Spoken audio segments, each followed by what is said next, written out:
I'm saying to you this evening, I'm saying to you this weekend, hashtag, my young people know what I'm talking about, no more what? Excuses. No more excuses. Prayer is for who? Everyone.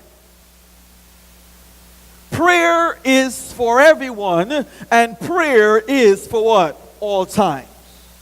And so regardless of the situation that you're dealing with in your church, regardless of the situation you're dealing with in your family or church, I want you to know this evening, I want you to know this weekend that prayer is for everyone and prayer is for all times. No more excuses.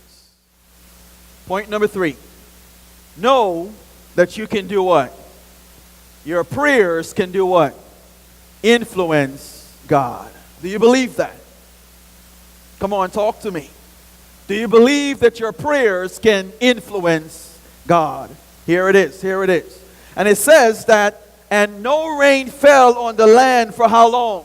3.5 years. Elijah's prayer influenced God. And so what I want you to understand is that rain doesn't just what? Doesn't just happen. There is a what? There's a process. Rain doesn't just happen. There's a process. What do you mean? What do you mean? Well, right now it is raining outside. But in a few days, whatever puddles of waters may be there is going to begin to do what? Evaporate back up into the clouds. And when those clouds now get a little bit heavy, we will begin to get a what? A little drizzle. And when the clouds get real heavy, the clouds now will burst and we will get a full rainfall. Rain doesn't just happen, it what? There is a what? A process.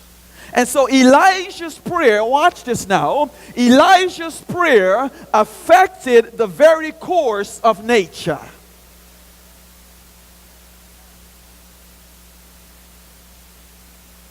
You with me?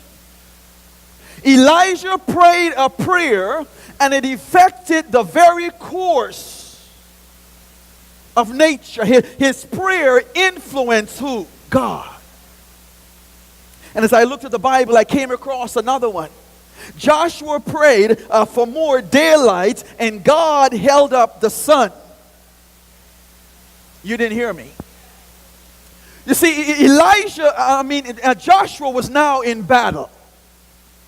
And Joshua knew that if he continued the battle and the sun did not go down, that he would be able to finish this battle and he would be able to conquer the enemy. And so he prayed to God. He said, God, I need you now to hold up the sun. And God did it. You see, too many of us are taking our battles into the next day. You didn't hear me. We're taking our battles into the next day. We're not bold enough to ask God, help me to solve this thing tonight. Help me to solve this thing today. I'm not taking this battle into another day. We refuse to pray. We don't believe that we serve a God who can insert himself into our churches and deal with the issues that we're dealing with into our lives and bring about healing. And what do? We take problems into the next day and into the next week and into the next year over and over and over again when God is willing to hold up the sun so that we can deal with the issues.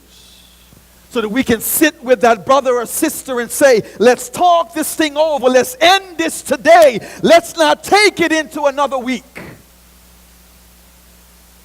But we refuse to do what? We refuse to pray. I'm getting too excited. I'm sorry.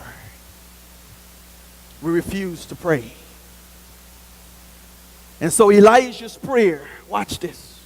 Elijah's prayer disrupted an organic process for 3.5 years. A simple prayer disrupted an organic process for 3.5 years. Our prayers can do what? they can influence God.